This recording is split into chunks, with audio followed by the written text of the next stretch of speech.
Assalamualaikum warahmatullahi wabarakatuh. Alhamdulillah alladzi bi ni'matihi tatimmu shalihat. Asyhadu an la ilaha illallah wa asyhadu anna Muhammadan abduhu wa rasuluhu la nabiyya ba'da amma ba'du.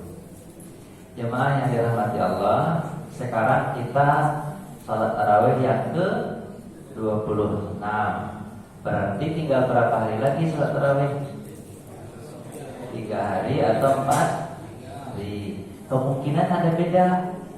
Katanya ada yang 3. Kalau Bapak ingin ekspres boleh 3 aja. Tapi kalau kepengen agak manual atau 4. 3 aja. Atau Bapak ekspres berarti. Ekspres Bapak. Ya. Boleh 29, boleh 30.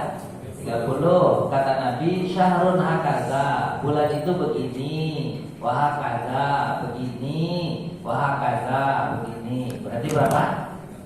30. Terus dari yang lain, asyahrun, 1 bulan itu kata Nabi, hakaza begini, hakaza begini, hakaza. Itu 1 hakaza. Jadi berapa tuh? 29. Jadi boleh puasa 29 atau 30. Tadi Bapak yang ekspres lah ya. Yang 29 aja. 29 aja. Setelah kita selesai melaksanakan puasa Ramadan, sebelum selesai ada perintah yang berpalingan dengan puasa itu. Adalah perintah zakat. Perintah sosial. Jadi setelah kita hablum minallah, hubungan dengan Allah bagus, terbukti nanti hubungannya dengan manusia. Dengan manusia baik-baik. Kata Nabi SAW, yang paling berat timbangan amalan manusia itu adalah husnul khuluq, akhlak yang baik. Jadi akhlak yang baik Pak. Salat ya, puasa juga ya. Tapi yang paling berat timbangannya di akhirat nanti adalah baik akhlak, terutama misalnya kepada tetangga. Pak, dulu Imam Ahmad bin Hambal punya tetangga. Tetangganya itu kepengen jual rumah. Mungkin satu dan lain hal. Mungkin orang tuanya udah tua, terus orang tuanya kepengen anaknya di kampung, terus anaknya kepengen jual rumah. Tetangganya ini ada namanya siapa Pak? Imam Ahmad bin Hambal. Ditulislah di depan rumah itu for sale. Orang dulu udah bisa bahasa Inggris Pak. For sale. For sale itu artinya apa? Dijual. Rumah untuk dijual. Dijual katanya kan? Dijual. Terus setelah itu datang pembeli. Terus pembeli bertanya, Pak, rumah ini dijual? Ya. Berapa jual rumah ini Pak? Saya jual 100 dinar. 100 dinar. 1 dinar itu 4 gram lebih sedikit Pak. Kalau 100 dinar berarti 400 gram. 400 gram itu 1 gram sekarang 1 juta lebih sedikit. Kalau 400 gram berarti harga rumah berapa Pak? 400 juta. Sama aja dengan harga rumah sekarang Pak ya? Tapi kalau di sini beda, Di tempat saya Pak, 100, 400 juta. Dari dulu Pak, emas itu sama aja harganya. Jual beli barang itu dengan emas sama aja harganya. 100 dinar. Apa kata pembeli? Ya deh, saya beli. Ketika pembeli ingin membeli, ayo kita datang ke notaris. Atau tambahan saya aja deh. Mana ada notaris dulu? Bapak ketawa lah sedikit Pak. Bapak serius betul. Jangan serius betul. Cepat matinya kalau kita serius tuh. Ya Pak, apa tadi Pak? Apa tadi? Saya tertarik ini, ayo kita ke notaris. Itu tambahan aja kan? Akhirnya saya bayar nih 100 dinar. Apa kata pemilik rumah? Ya, harga rumah 100 dinar, tapi tetangga saya punya harga juga. Ada orang yang jual tetangga Pak, dijualnya tetangganya. Tetangga saya harganya 100 dinar juga.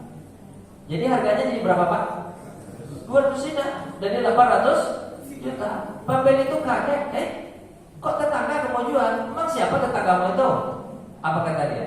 Tetangga saya itu adalah banknya saya. Tahu bank apa? Bank.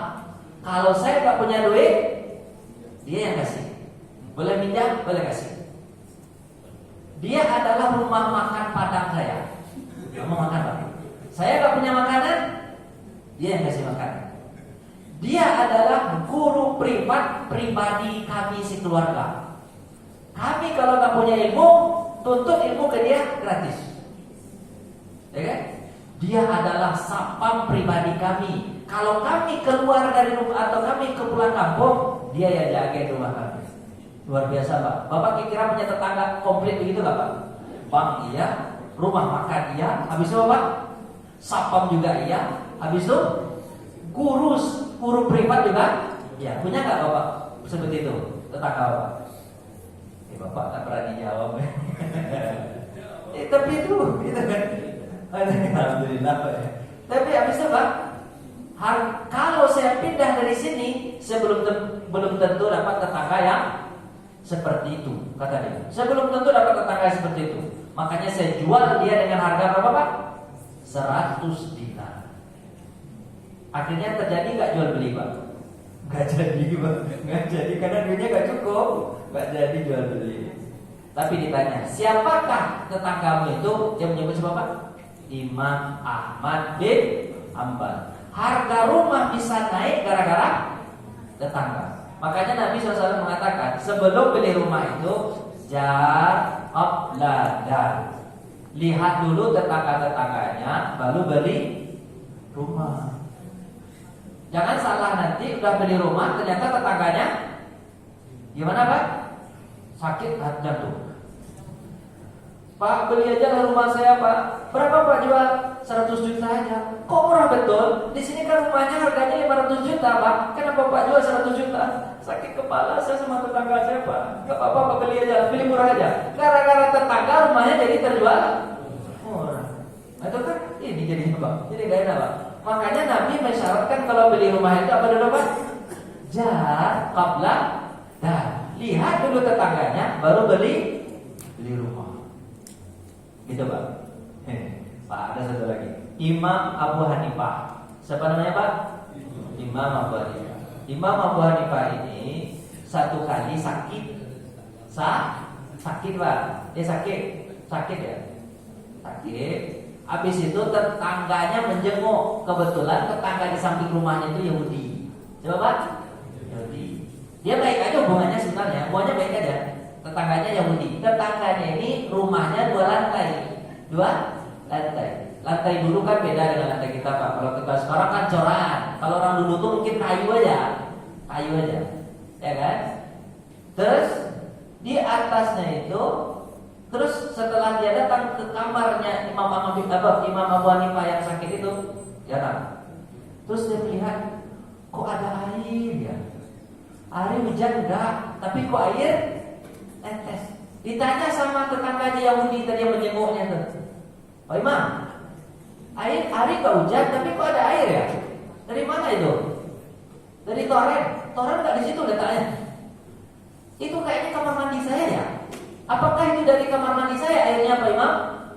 Apa kata Imam Abu Hanifah enggak jawab? Dia senyum aja. Jawablah Pak Imam. Betul enggak itu? Ya kan?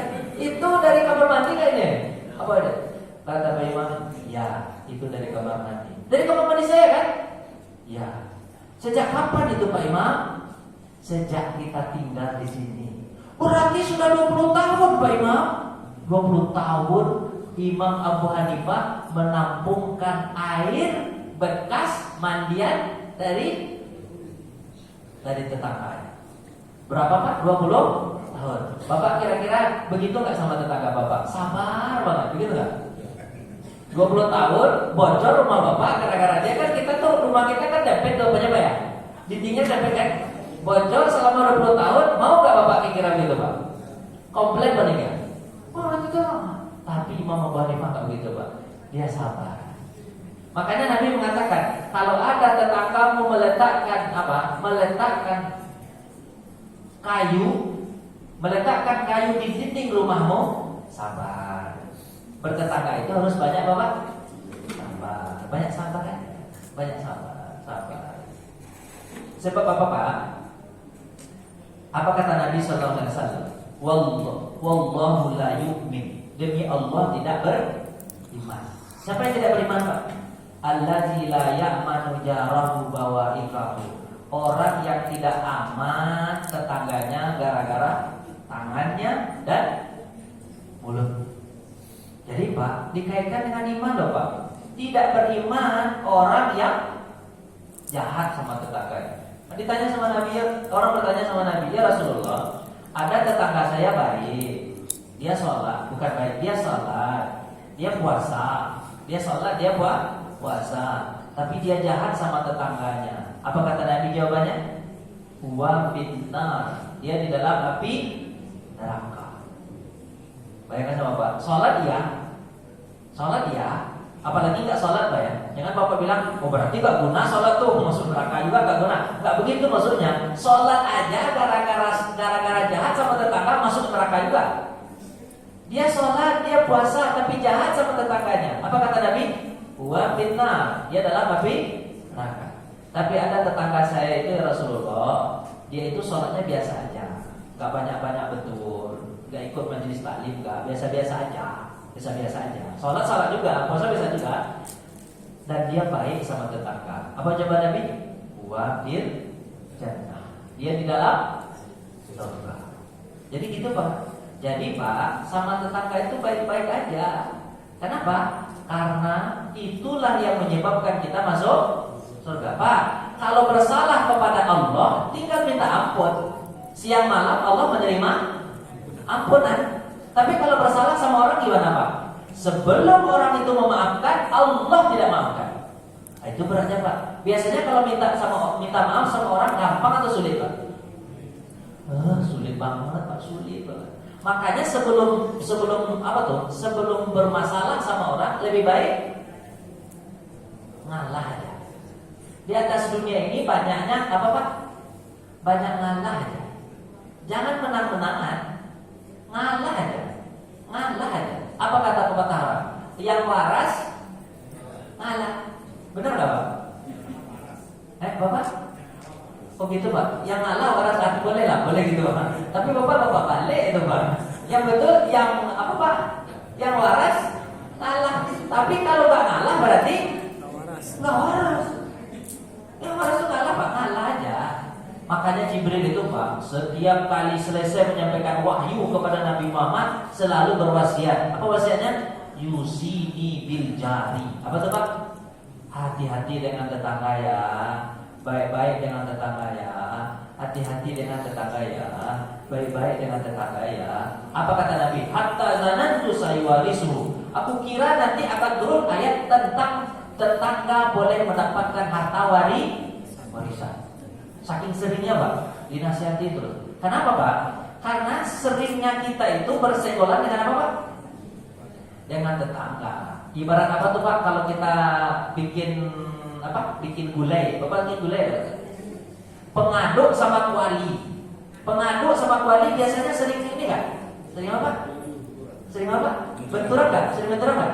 Iya sering benturan. Kalau enggak jadi gulai kan? Enggak jadi gulai. Tetangga itu kemungkinan pasti benturan, pasti ada benturan, kles-kles sedikit ada. Makanya kalau ada kles itu ngalah aja. Apa Pak? Ngalah, banyak ngalah aja. Ngalah. Ya Pak, jangan diperturunkan emosi. Gitu Pak. Pak, saya mau cerita sama Bapak. Bapak tahu kan orang tua saya sudah meninggal dunia. Betul Pak ya? Meninggal pas tanggal 17 Ramadan, hari Jumat. Sebenarnya saya sedih Pak, tapi bahagia juga karena dia meninggal di hari yang baik, bulan baik, hari Jumat 17 Ramadan nuzul. Ayah saya itu Pak, itu kalau melihat akhlaknya sangat luar biasa menurut saya Pak. Luar biasa, kayak seperti sahabat, gimana rasanya itu Pak. Saya contohkan sama Pak. Ayah saya itu Pak, dia kalau apa namanya itu, kalau masuk ke WC umum, Bapak tahu WC umum? Masuk umum Pak, Bapak tahu kan gimana penjaga WC umum? Mimiknya gimana? Penjaga WC umum itu mimiknya gimana? taruh duit 2.000 ke depan kan. Ayah saya kalau mau masuk ke WC umum, salaman dulu sama penjaga WC. Assalamualaikum, boleh masuk? Minta izin Pak. Bapak pernah minta izin? WC umum? Minta izin nggak? Itu ayah saya Pak. Itu ayah saya. Minta izin masuk WC umum. Assalamualaikum, boleh. Orang itu kan kaget, lain-lain pula kayak orang minta izin. Boleh masuk. Udah masuk Pak, selesai. Kemudian selesai buang hajat segala macam, cuci buang PAK, cucinya tangan. Habis itu Pak, tadi kan orang tuh belum senyum Pak, belum senyum orang tadi. Pas keluar, disalaminya lagi. Assalamualaikum, makasih ya. Tapi ngasih duit berapa? 2.000. Yang tidak senyum jadi senyum penjaga WC itu Pak. Bapak bisa nggak membuat orang yang tidak senyum jadi senyum? Itulah Bapak saya. Bisa orang senyum sama dia Pak? Bisa. Itu hebatnya Bapak saya. Satu lagi, Bapak saya kalau saya pergi bawa mobil sama dia tuh Pak. Terus kan biasanya kalau kita parkir di emperan toko Pak, di emperan toko tuh, biasanya kalau kita parkir di emperan toko kan penjaga parkirnya nggak ada Pak. Kita parkir dengan susah payah tuh Pak. Pas kita keluar apa yang terjadi? Datang penjaga parkirnya, pip katanya, kayak jin aja Pak, kayak jin aja tuh. Tadi kita masuk dia nggak ada, pas kita keluar ada. Allah kata saya, terpaksa kan kalau kita nggak ngasih duit Pak, diceburutinnya Pak. Buka kaca kasih duit 5.000, kan mobil kan biasanya tuh kasih 5.000. Ayah saya sempat-sempatnya buka kaca. Bilang apa? Makasih ya. Saya komplain sama bapak saya. Saya panggil apa? Pak, apa yang ucapin terima kasih sama orang itu Pak? Tukang parkir tuh. Pas kita masuk dia nggak ada, pas kita keluar dia datang. Dan saya sudah kasih duit 5.000 Pak. Untuk apa lagi Bapak? Ucapan terima kasih. Apa jawaban bapak saya? Kita kan sudah ditolong sama dia, wajar kita ucapan terima kasih. Lapang nggak dadanya Pak? Oh, makanya saya bilang sama ayah saya itu, kok abah bisa lapang dada abah tuh Pak? Lapang banget, nggak pernah bermasalah sama orang lain. Siapapun orang nggak pernah bermasalah sama abah saya. Tapi Pak, walaupun ada orang yang ngejek-ngejek dia, abah saya tuh diam aja. Abah tuh diam aja. Dan orang yang ngejek nggak berani ngejek akhirnya Pak. Itu hebatnya. Dia beribawa kok bapak saya itu, tapi dia suka diam, nggak banyak komentar. Tapi orang sayang sama dia, senang sama dia. Itu hebatnya bapak saya itu. Saya tanya sama dia, Pak, ilmu apa itu Pak? Kok bisa Pak begitu? Lapang dada, tapi apa tetap terhormat di depan orang lain. Biasanya kan orang kalau kayak gitu kan biasanya dibully Pak ya. Tapi Pak saya nggak dibully, nggak dibully. Apa kata Pak saya? Jawaban dia, nanti tahu, nanti pandai sendiri aja tuh. Sampai dia meninggal dunia, ilmu itu belum diturunkan ke saya Pak. Kamu turun Pak. Saya Pak, kalau ada orang pakai motor atau pakai motor kan, atau pakai mobil Pak, di belakang dia sudah ngedim atau apa tuh klason, pip. Kita depannya kan minggir aja. Saya minggir Pak. Memang saya terapkan apa yang dilakukan oleh Pak saya itu lapang dada, saya minggir aja. Minggir, silakan dia lewat dulu. Habis itu saya berdoa sama Allah. Ya Allah, 300 meter setelah ini buat dia nyungsep. Bapak jangan ikut itu ya. Bapak jangan ikut itu. Itu belum bisa Pak. Aduh, gimana tuh? Pak saya enggak. Bapak saya tuh kalau di itu pakai motor sama dia nungguin orang Bapak habis baru dia jalan. Allahu Akbar. Kok bisa tuh Bapak saya gitu Pak? Makanya saya sedih juga. Tapi saya merasa perpisahan itu hanya sementara. Insya Allah nanti akan berjumpa lagi di surganya. Jadi gitu Pak ya. Tema kita adalah tentang baik-baik sama tentang tetangga. Kata Nabi SAW, Idza tafaqta marafan. Kalau kalian buat sayur, banyakkanlah wa aksir ma'ah. Banyakkan kuahnya bagi sama tetangga. Tapi jangan kuahnya aja Pak, kalau bisa ada isinya. Ada isinya Pak ya, ada isinya kasih. Pak gini Pak, Bapak kalau bermasalah sama tetangga nih, yang paling menyakitkan bagi tetangga itu adalah Bapak beri kebaikan setelah dia melakukan kejahatan. Bapak dicerewetin, sore hari Bapak hantarkan gorengan ke rumahnya. Apa makanlah gorengan Pak. Kira-kira apa yang dilakukannya? Gak bisa berkata apa-apa. Nabi Muhammad itu dilakukannya. Nabi Muhammad punya tetangga namanya Abu Lahab, pamannya sendiri. Setiap pagi Nabi Muhammad dapat paket. Apa paketnya, Pak? Kotoran onta. Apa yang dilakukan sama Nabi? Setiap pagi Nabi membersihkan kotoran onta, habis itu ditaruh di tempat di tempat sampah, gitu misalnya dibuang gitu. Kalau Bapak kira gimana? Setiap pagi Bapak dikasih kotoran onta, apa yang Pak lakukan? Pak buang lagi kan tempat dia kan? Dia buang lagi ke tempat Bapak. Bapak buang lagi, dia buang lagi. Apa yang terjadi? Sampai sore itu aja kerja Bapak. Nabi Muhammad gak begitu, Pak. Diambilnya kotoran itu, dibuangnya sampai dia berkata, oh begini ya cara bertetangga. Cuma itu doang. Maka seperti itu aja lah. Nabi Muhammad itu, Pak, walaupun dia dihina agamanya, tapi tak pernah dihina akhlaknya. Hebatnya Nabi Muhammad di situ, Pak. Nabi Muhammad pernah dihina akhlaknya, Pak. Walaupun orang membenci agama Nabi Muhammad, tapi orang menitipkan uang kepada Nabi Muhammad SAW. Dia percaya bahwa Nabi Muhammad itu orang yang sangat amanah. Tapi akhirnya kan mereka takut juga, Pak. Jadi Pak, menaklukkan orang itu bukan dengan apa, Pak? Lawan, tapi dengan apa? Kebaikan. Makanya Pak, kalau sekarang Bapak melihat apa kata Nabi, demi Allah tidak beriman orang yang tidur tetangganya dalam keadaan apa? Jadi Pak, perhatikan tetangga Bapak. Bapak hampir selesai nih di bulan suci Ramadan, hampir selesai ibadahnya kepada Allah nih. Tidak sempurna ibadahnya sebelum Bapak berbaik-baikan dengan tetangga. Apa kata Nabi? Tidak akan diampuni orang jika seandainya di antara mereka musyahid. Apa itu musyahid, Pak? Bermusuhan. Jadi tidak akan dapat Bapak pahala puasa, Bapak qiyam segala macam, Pak, kecuali Bapak saling memaafkan. Maka mungkin itu yang dilakukan oleh orang ketika Idul Fitri. Ketika apa, Pak?